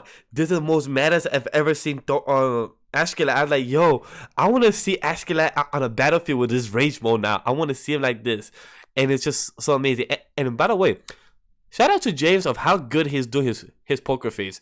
I've been looking at him every time that we talk, and he's just been... There, we got a glimpse of it. And you saw how strong he was that one time. Well, he lost his temper. He's a man that keeps his emotions in check. Oh, hell yeah! And when it's not in check, he's cutting a man in half. What the metal? What the helmet? Through a helmet. And that's just amazing. I really can't wait to see what Ashkelad does in the next coming future. If it's anime, the last 3 episodes, or manga, if we do all choose to cover it in the new year, I'm really excited. Can't wait to see what happens. It's really an exciting news to see of how Canoe continues to bring everybody and to see the war goes on between the family. So I really want to see that happen. Yeah, like all these characters are like superhumans, almost superhero-like stuff. But speaking of superheroes, let's talk about our next manga section, Zipman, Chapter 1, Shonen Jump's new manga. So yeah, guys, we might be doing a manga portion in the future, but this is one of the first one we're doing is Zipman, one of the new series that came out. He has done called Flower. Can I remember the correct name? A series before. I'll tell you guys in a second. But he was an editor for My Hero Academia and also an assistant for One Piece. So that's where you guys could get a lot of flavor of it. But Ray and James, go ahead first since you guys haven't had the chance to fully speak about it. Oh, I've been bragging about it on Twitter all since I read it. Like, absolutely, like this. I love this. I love Zipman. Zipman's fantastic. To me, it's a hero story that starts out with a tragedy, and I absolutely adore it. Like I love this main character. James said it the best. You want to tell him what you said, James? Yeah, I think Kaname is this great amalgamation of Deku and Shinra rolled into one. And He it's has the passion awesome. of wanting to be a hero, wanting to put a smile on people's faces, but he constantly has this like devilish look on his face, just like Shinra. But his That's need true. to help people is just so strong, and you instantly have the rivalry between him and his brother Koshido. Mhm. I think so. They have this great rivalry, and it starts off with a tragedy, like you said. And when he gets into the suit and he fights this giant robot, it is so sick, dude. It was so cool. It felt Panels look so good. so earned so quickly, which is like, this is just like, oh, okay, that's happening. No, it felt earned, really, like really well done. I I was think really it was impressed. definitely was well earned because we knew that Kaname was brolic. He was training since childhood. The whole Yo. push-ups, sit-up, pull-ups, and he was like the ace star of every sports team, even Yes. though he's not even a member of each sports team. I was about to say that. My So- dude, I gotta give a props to him. My dude was in the sumo, baseball, volleyball, soccer. My dude was in every team. Every club. And he had people bringing him the spare of clothes to change. I'm like, yo, my dude, props to you, because I was max 3 teams throughout the year of a school year. For you to do all 5 within the school year, good luck, my man, because you did it. I And mean, that's I guess freaking if you have amazing. all that if you have that superhuman strength kind of thing, you might as well use all of it as to your advantage. Join every sports team, Very be true. the MVP of every single team, be the star quarterback, or be the greatest hitter and everything like that So with I baseball. will say the last vibe I was getting from this that was really strong. I was getting a really strong Big Hero 6 vibe. Really strong vibe. Yeah. I haven't seen Big Hero 6, but I know the concept and the idea of it, so I do understand that aspect. I will. You what? You ain't see Big Hero 6? Yes, I haven't seen I- it. Am I in trouble? I could You say need to fix kind that. of. Fix I would that. say kind of. Actually, Is it on it Disney kind of Plus? does. I don't know, but fix it. Yes. Alright, if it's on Disney Plus, I'll watch it soon. I think Sorry. it was on Netflix before. I think it was on Netflix before. I think Pretty you would sure. I think you would actually enjoy Big Hero 6. Alright, Watch it. if it's out on Disney Plus, I'll watch it this weekend. But definitely, for me, what I took out of it is Power Rangers. It had that really Power Or Rangers the feel. Kamen Rider kind of Kamen thing. with Rider, the yeah, whole I would say superhero. Kamen Rider. Yep. Yeah, It's on Disney Plus, Migo. Oh, thank you. Watch it. So I'm watching it this weekend. Thank you, James, for looking that little fact check for me. I Yeah. appreciate that. But definitely felt They that also- Power Rangers feel for me as well. It also gave me that Blue Exorcist kind of vibe too, because they're twin brothers. One was a very smart one that's more prodigy kind of skill, while the other one was just a regular student that's good at sports and good at teams and all that stuff. But nobody really counts on him to do all the difficult jobs in that sort of way. They always give it to the smart brother in that sort of way. But when it comes to a situation where the smart brother can't do anything or he died, Well, I mean, it's up to that other this brother smart left. brother is really, really, really smart. My dude went to grad school at the age of 12. I was like, wow, okay, you went to Yeah, grad school. he went to MIT at 12. MIT at 12. Yeah. So I'm like, And then- oh, and it you were the became a smartest people in world the world. tragedy. It And- became a world tragedy when he passed away. Yeah, and what? all the Spoilers, by the shit stuff way. that he was So doing. yeah. and he got his PhD and everything at age 15 and started his company and everything that he was working on at so young. And I'm like, and they both fell in love with the same girl. I'm like, damn, that kind of sucks for you have to both fall in love with the same girl. That's a cool That was story. also That was also Blue Exorcist too.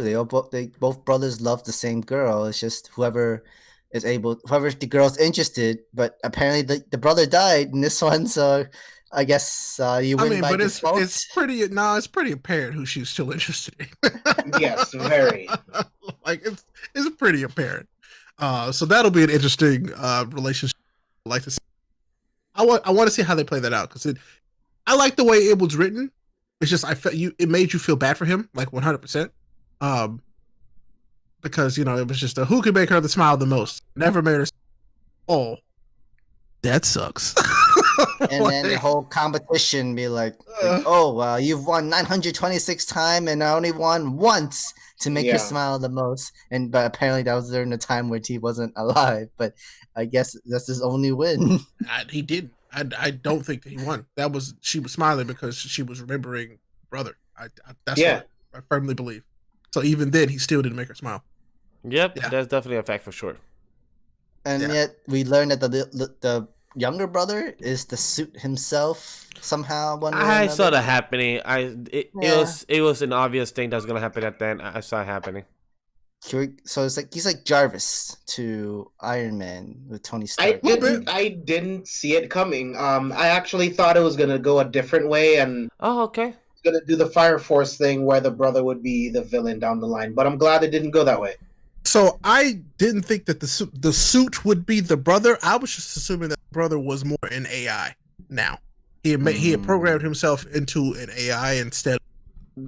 I think it's more than that. I think he is in the suit, but his mind is in the suit. That's how I see it too. So yeah.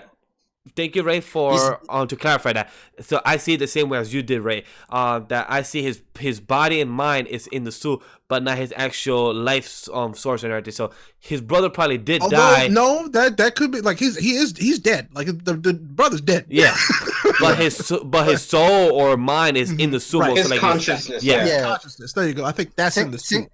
Like Tony Stark did the same thing too with the Doctor Doom, him being Iron Man. In the comics, he has done that many times before. So yeah, that is that's true. Tony Stark has done that multiple times. Yeah, for sure, too many times. I mean, like I've also like read many mangas that also reference that sort of thing too. Where all right, you have to wear this suit in order to have your full potential power. Like, oh yeah, by the way, I'm actually this suit. It's like.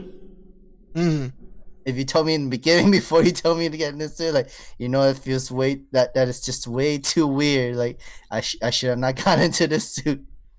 That apparently is you now. So how does this brother relationship will work, or the consciousness is gonna think?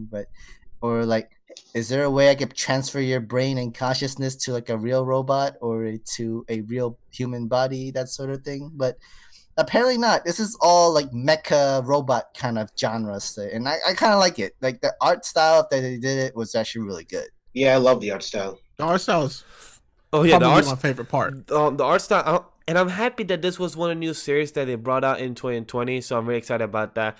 Can't wait to talk about the next series that's dropping next week because that's a interesting one with that weird synopsis. So I definitely can't wait to see that.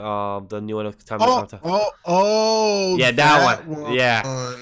It's you, by the way. No, it's you, Ray. Definitely, I definitely think. You. With you and that beautiful voice, you definitely have the best route. Definitely the best route. No, just more to seduce you with, but that's another time. James, do you know about the series we're talking about that's dropping next week? Oh, you forgot. No. I'm gonna tell you the quick synopsis. 4 guys in space.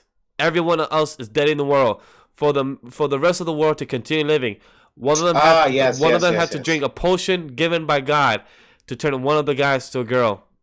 And we can all agree that it would be Miguel. It would absolutely be Miguel. Just because I have long hair, that does not give an excuse. I mean, I wouldn't say that. I was talking about them buns. No, I'm kidding. Thank you. Kapai. See, you know that. Great. One step closer to know. Gomochi. We'll have to play Rochambeau. Whoever loses, man, that is such a weird. Like they're like, let's just try something crazy, and this is probably one of the craziest things they could have tried from Jump. Yes, they have. For Shonen Jump, this is wild.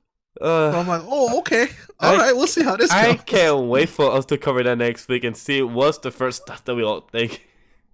And I would laugh if the 4 guys have somehow all our traits, and then if somehow the guy that takes the potion has a bit of my trait, I'll be like, God damn it. I can't. I actually am. I'm gonna pray for that. I hope that happens. It'd just be too good. That would be too funny. Too good. That would be too funny. But yeah, I can't wait. I would say like the artists or Arthur who did this work somehow watched our podcasts or videos all together to get him that inspirational idea. And I think that'd be so weird. At the same time, I'm kind of flattered, but mostly weird, very weird. Definitely very proud. All the way weird. It's the whole concept is weird. The whole concept is weird. Sam. The whole concept. I've never really understood the gender bend genre. I've never understood it, but it exists.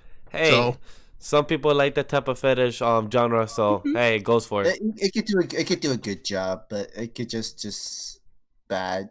Hmm. Yeah, if it's good, I don't Nah, care. it's- I only care about good characters. I really don't care. But Hey. if it's bad, then I'm out. We will see. Next week we'll be covering, so we will see what's our first impressions of it, and then from there we'll decide if we decide to continue reading it because of some interesting plot and story. We will see. Okay, guys, let's move on to our quick recap of what else we've been watching and reading. On my end, I don't really have nothing to say. I haven't really had the chance to really watch anything. I really honestly just been listening to James' podcast, honestly, and to other catching up on Crisis. So I really had the chance to watch read or catch a manga. I was trying to this today, but haven't had the chance. On my end, I got nothing. James? I have been watching High School Prodigies. Love this episode, this new episode. I thought it was really, really good. No Guns Life has clicked into a new gear. No Guns Life. This episode was the best episode of the season so far. Is that pun intended? Crazy. So upgrade to a shotgun or sniper or assault rifles. I mean, you don't need it for the power that he has. Oh, no. It's not necessary. Uh-huh. But Oh, it is so good. He already has the headshot power. What else can he have? It's not a spoiler, but we see like a berserk mode. Holy shit! Ooh. It is Ooh. awesome. So that means you're telling me that I have to edit our No Guns Life video and have them out ASAP so me and Sam can watch the rest? I got you. I will have them out this weekend then. All right, let's go. It's time to go to Overdrive on editing this weekend. I am not reading anything else. Cool. Zipman was the only thing that I picked up this week. Understandable. You know, we've been busy. Black Friday, Thanksgiving. So very understandable. We all been busy here. So I've been watching One Piece, some more. Just have had it on. I've been reading Jujutsu Kaisen until we got to the point that there's like 30 chapters missing. But that's because of the translations and when they picked it up and Makes how sense. fast they could translate it, which is fine. It's just I was really surprised. I got up to chapter 16 and I'm like, okay, let me click the next one. And instead of 17 being there, it was chapter 4. And I'm like, oh, that's a lot missing. So I have to wait until the rest of it gets translated because I'm not gonna read that one. Like to go from 17 to 40 is just that's way too much. Yeah. Way too much story missing. So I'm like, I'm just gonna wait. So basically, I'm gonna drop. That's like almost 2 arcs altogether. It is. It's like 2 arcs missing. So I'm Yes, like, I'm gonna drop it for now and wait until they catch up. And so I'm probably gonna pick up Black Clover again, catch up in Black Clover, and then move on to One Piece. Join the because I told Clover Miguel- Hive. I told Miguel earlier that my goal is caught up by March of next year, so I can go full in on JoJo. So Makes total sense. this is what's happening. I'm trying to make it happen. I'm trying to be caught up on One Piece by March. I think I can do it. So By March, nice. All right, I see that happening. That's good. But yeah, that's about it for me. I don't think there's besides Zipman. Yeah, I don't think there's anything else. Nah. Oh yeah, Boruto. Oh yeah, all right, Ray. Let's speak about it real quick since Boruto's trash this weekend. I really was disappointed. Boruto pulled. You know how they. In Scooby Doo. Go on the journey with me now. Everybody listen and watch it. You know in Scooby Doo they catch the bad guy and they're like, "Yeah, it was you all along. Yeah, we took off the mask and it's just the word filler. You got me, you son of a bitch." No, guys, you guys don't understand the frustration me and Ray have with this episode. They treated Sasuke. Apparently, Sasuke. apparently they did get away with it. They did get away with My it. dude Sasuke Sasuke versus Madara in the Great Ninja War, the 4th one. Sasuke got Vegeta. He did. He really did. My dude Sasuke took out the nine-tailed beast before all 9 of them with his Renegade and Sharingan, and then he has. I've heard about this. It's He just bad, runs Jay. out of chakra, right? All of a sudden, his chakra's gone. And it's taking him like like how, my dude, it's been 6 days since you've been in this world of the past. How did your chakra not come back? How are you still acting weak? And your past and your wife when she's a child is heating you up right now. Bad writing. It's really bad writing. No. James, it is James, some of the worst I've It's seen in a while. It's not even bad. It's horrible trash. And Boruto, who is technically the MC, who could just charge to Yoshiki is now going around to charge his attacks. Instead, I'm like, what's going on? Like, they're really dragging this arc along. This could have been a power good scaling arc. is all over the place. Yes, this power. The continuity of the characters is all over the place. And Jiraiya's taken out. He's one of the legendary signing. The story. There's no resolution to the story. Oh, none whatsoever. There's no plot. Jiraiya's back. Yeah. So he's not back. We're in the past. Yeah, we're in the past. Oh, okay. So this whole arc has been in the past. Is what it's been. And I'm like, what the fuck? He's been alive this whole time? No. Right? But there's still a theory that he is alive, but who knows? But Jiraiya is somehow being useless and taken out by Yoshiki. Yes, I get Yoshiki is supposed to be one of the gods on power and everything. But Jiraiya is taken out so simple and easy. And also Jiraiya is one of the legendary signing, just like Orochimaru and Tsunade, but he's taken out like nothing. And he never brings up the renegade eyes that's on Yoshiki, and it pisses me off. Like, you was with Nagato for 3 to 5 years back in the 3rd grade Ninja War, and you're not saying anything about it.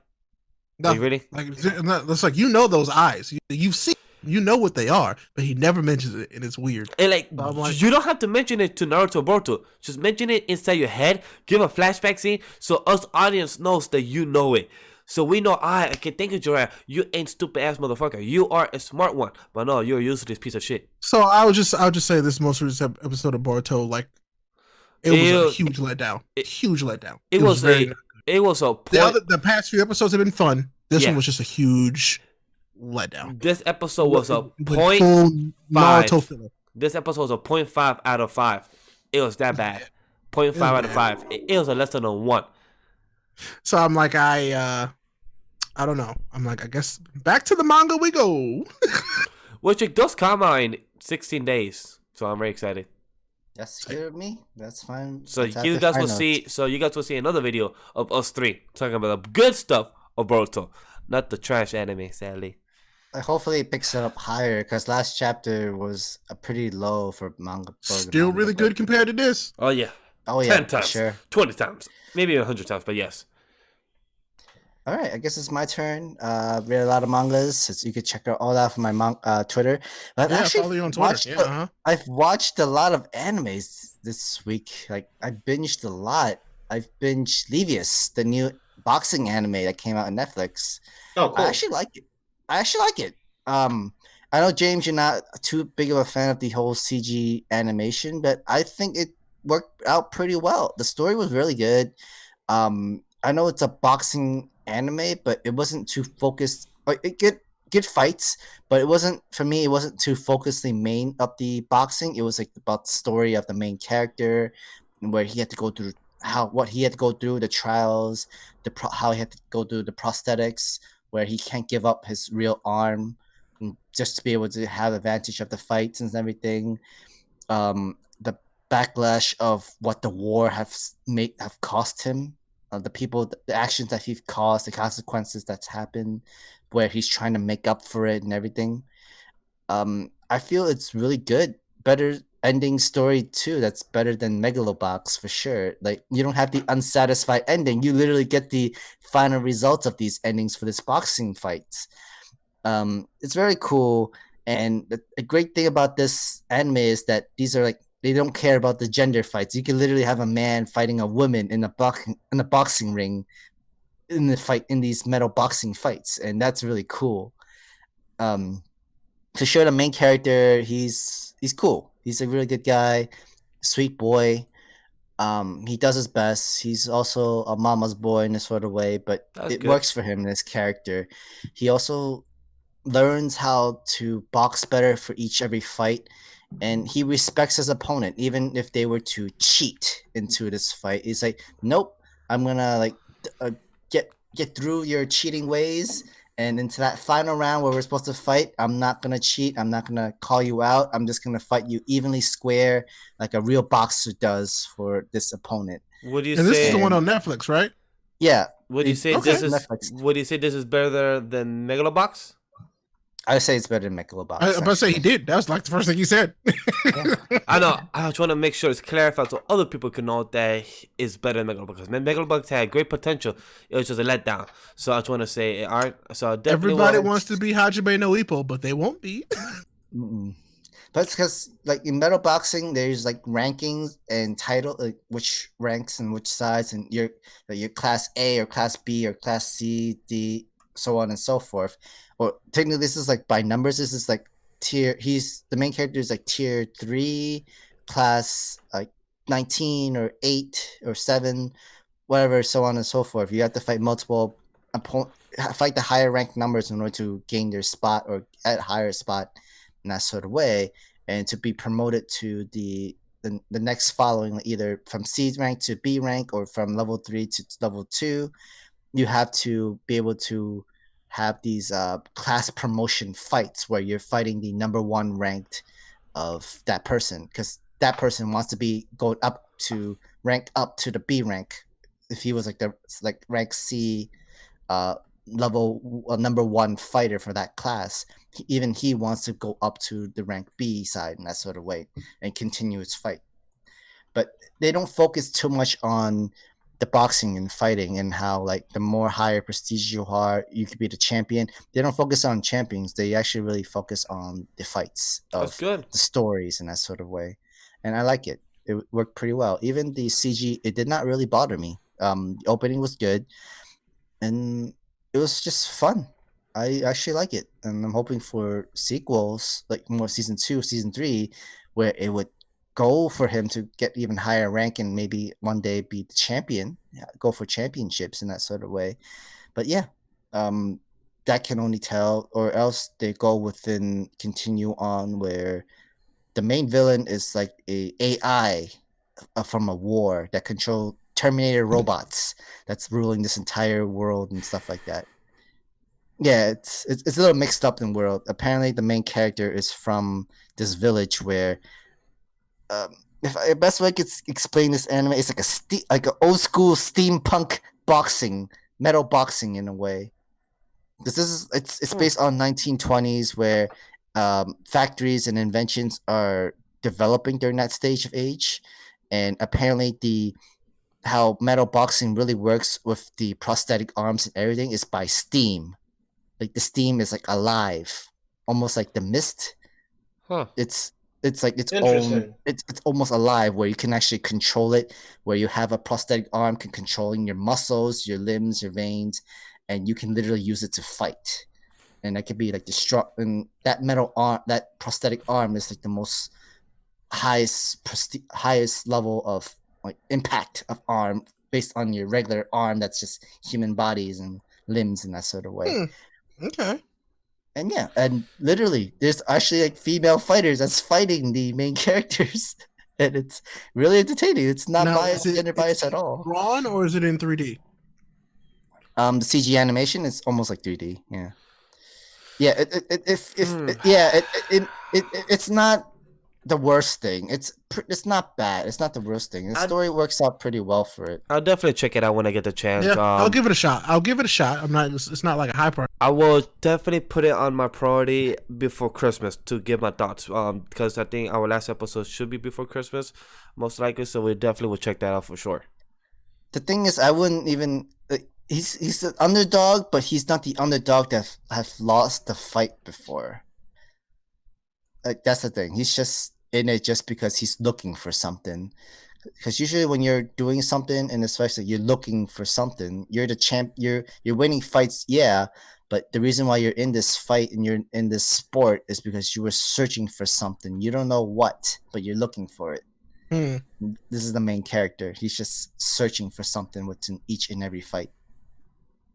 But yeah, I like it. It's really good. Livius was good. Another anime I've been watching was I binged through was Ultramarine Magmel that came out like during the spring. I think it wasn't bad in the beginning, but the end kind of lacked into it. It wasn't bad. It was about this rescue group. This boy is the hero. There's a new continent in the world. This boy is the rescue scavenger for these new travelers and adventurers that try to explore the new continent.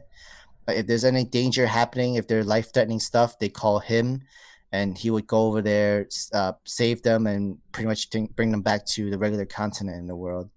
It wasn't bad. had really good story where like, where we always talk about it's not the government, it's the church. If it's not the church, it's the people. It is the people. People ain't shit.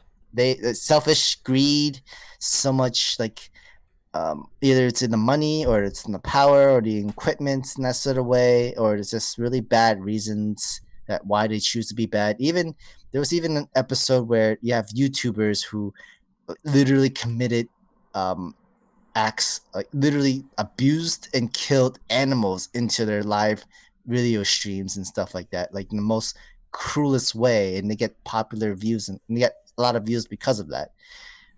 And yeah, it gets really sick.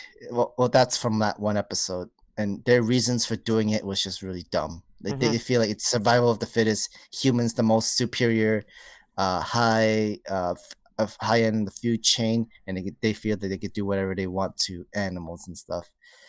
And human greed does not stop from there. It just gets so much worse. Like you have humans sacrificing other humans just to be able to have fruits to give you the most to give you the ultimate strength of an upgrade. Even if it's just a little bit, you would sacrifice human lives for it, even including a family member. But yeah, it was okay. Like I kind of like how the story came into it, where like, I mean, I like the concept, but how it ended, it wasn't too great. They didn't fully explain how the main character's superpower is supposed to be, because he has a superpower, but they don't go full on explaining more about it. You just have a basic concept, and you could just guess for how powerful it could be, but you don't know the limits of it. So that's what I got.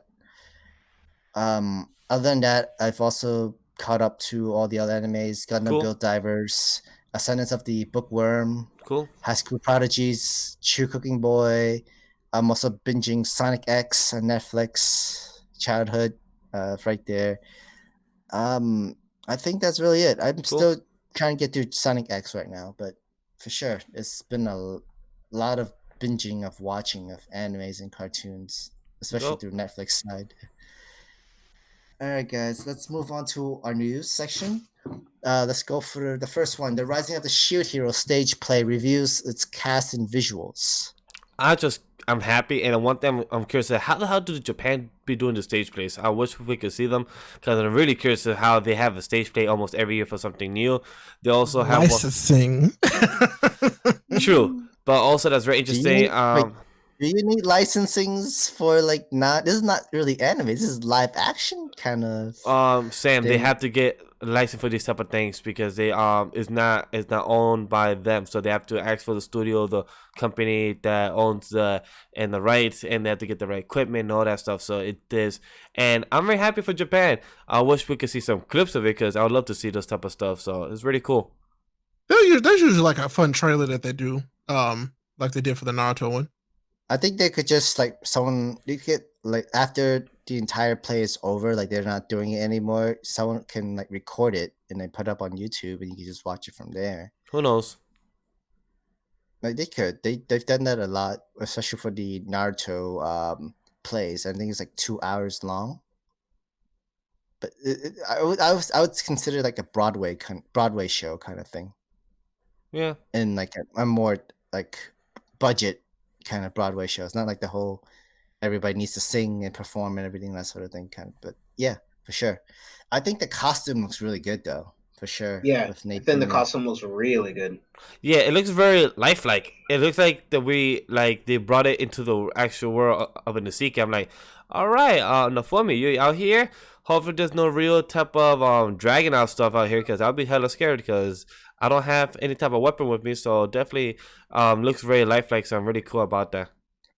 I'll take a dragon over the idiot spear hero and the bitch princess and everything like that. That's a fact for sure. So I'm happy for it. So definitely cool for the Rising Shield getting its play, and then season 2 and season 3 coming out in the next couple of years. So the Rising Shield is getting its definitely its popularity. So I'm really happy for it. Yeah, for sure. Okay, moving on. Top selling manga in Japan by series of 2019. The number 1 goes to Demon Slayer Kimetsu no Yaiba, selling over 12,057,628 copies. leading one, surpassing One Piece. We apologize, ten guys. million 134,232. We apologize for doing this for a second time in a week because the official numbers finally came out. So One Piece beat Demon Slayer in volume style, but Demon Slayer won in manga style in sales. So it's very confusing how Japan does their sales and all that. And One Piece won worldwide in sales, but Japan usually counts it from Oricon from only Japan, and Demon Slayer won. Either way, they both made money. This whole one and it's just got ridiculous over the past couple weeks. But overall, happy Demon Slayer won. It was 13, 12 long years now. One Piece. Demon Slayer took the crown. All right, cool.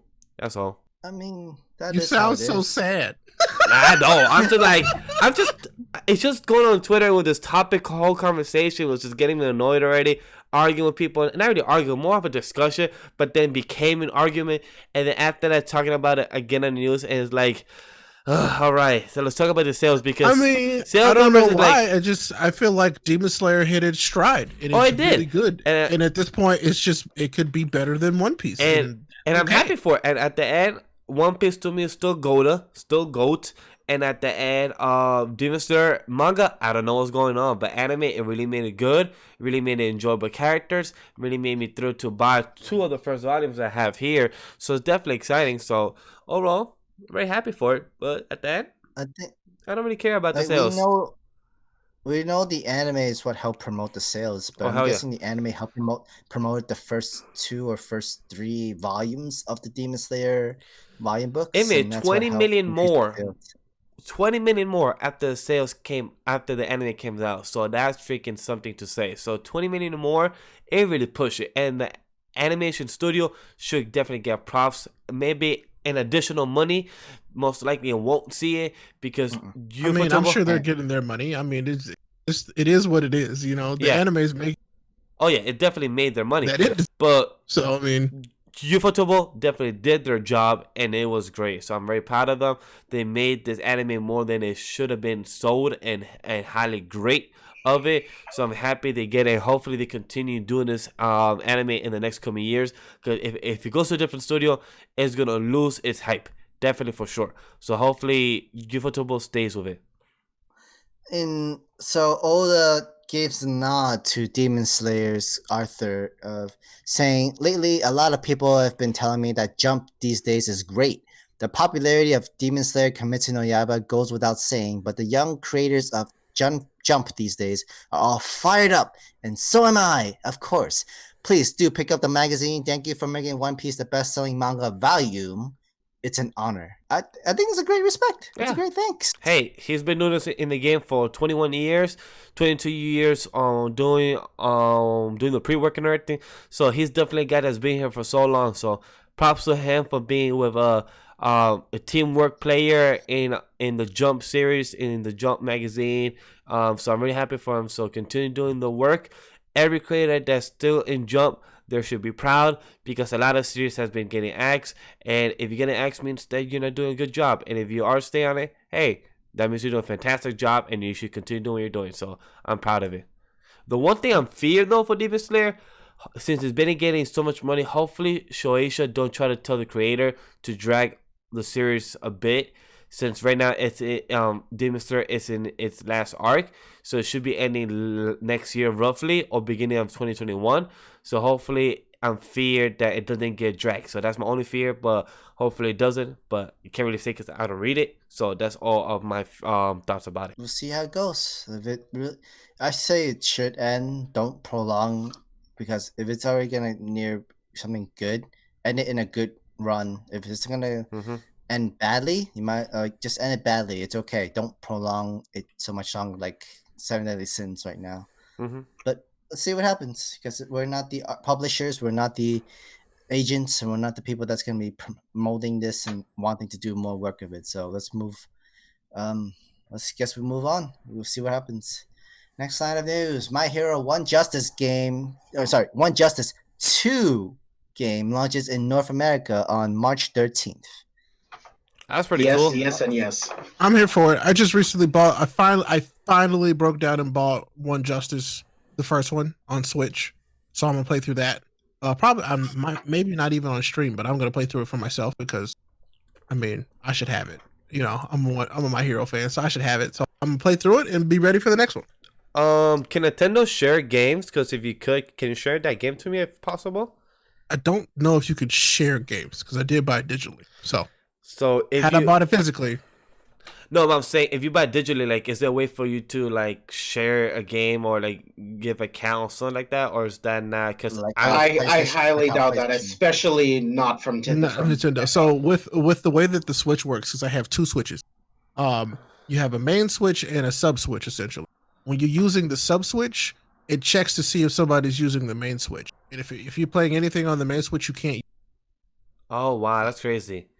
So Yeah. because I know that with the PlayStation, you could share your game with somebody. I know that. That's why. Same with the Xbox. Yeah. Also the Xbox. I didn't know that, which makes Mhm. sense because they're both the big series. The two big consoles.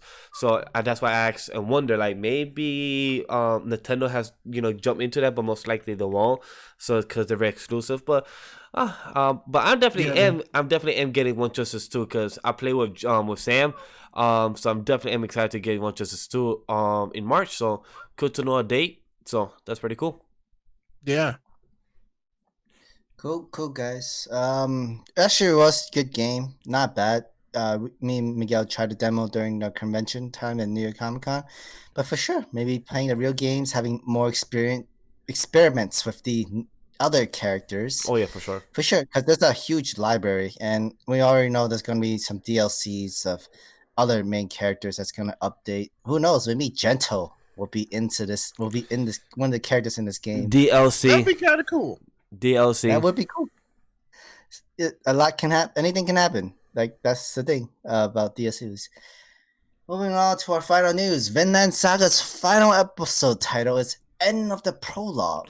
We kind of already discussed this in the previous review, so it's something that we heard about it, and for this to freaking be the freaking Confirm it. prologue, 24 love it. freaking episodes and about 70 chapters for freaking being a prologue. Usually a prologue is 10 chapters, 3 episodes roughly, but to be 24 goddamn episodes, James, when does the time skip happen? After the prologue? At least tell us this detail or something like that, or hint it. Yes. Okay, thank you. So I kind of had an idea. That's why I was like, I think it happened after the prologue. I was like, maybe that's how they're gonna cut it.